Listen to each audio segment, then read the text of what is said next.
Okay, just like ellipses and circles, if we're given the equation of a hyperbola in standard form, we have to use complete the square to get it into the graphical form. So same first step as we've had for all of them so far.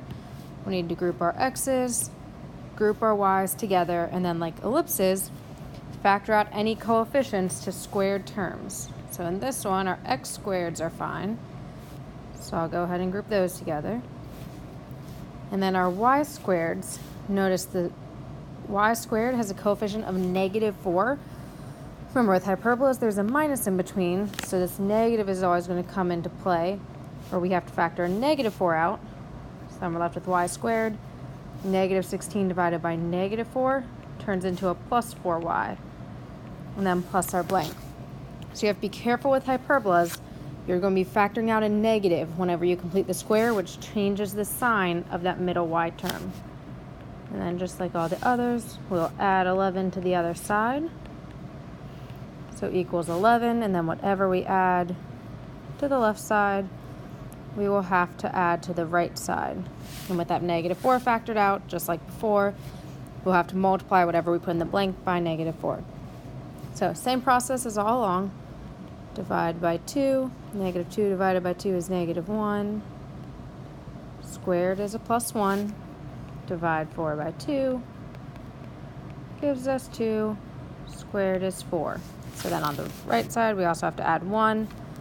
And then we'll have to add -4 times 4. So we have 11 plus 1 minus 16 on that side. So now, just like ellipses and circles, our next step is to write these in factored form. So x minus 1 squared, so always that middle number that ends up in the parentheses, minus 4 times y plus 2 squared. And that all equals 11 plus 1, which is 12, minus 16, which is -4.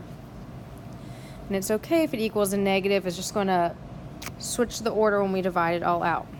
So lastly, just like ellipses, divide by your -4 on both sides because it has to equal 1.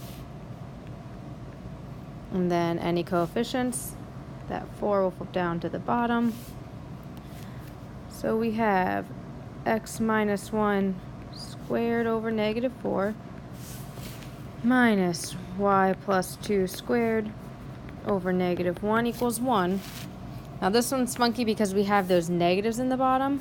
Essentially, we can pull that negative out front because dividing by a negative makes the whole fraction negative. And then when we bring negative out front, that turns this into a plus because it was minus a negative otherwise. So really what happens here is the order switches around. So your final answer with this in the graphable form, y would be first. So y plus 2 squared over 1 minus x minus 1 squared over 4 equals 1. Now that will not happen every time by any means with hyperbolas, but essentially it's the thing to keep in mind. Put this over here so we can still find all this stuff. The piece to keep in mind is that if you divide by negative, it just switches the order of the x and y. If it's not negative, it just works the same like a normal ellipse. So, pull everything out. We have our final form. The first fraction is y, which means it's going to be a vertical ellipse. The center are the numbers with x and y. So in this case, -1 is with x, so +1. -2 for y. A squared is always the first number, so a is 1. B is 2, and then we know a squared plus b squared equals c squared.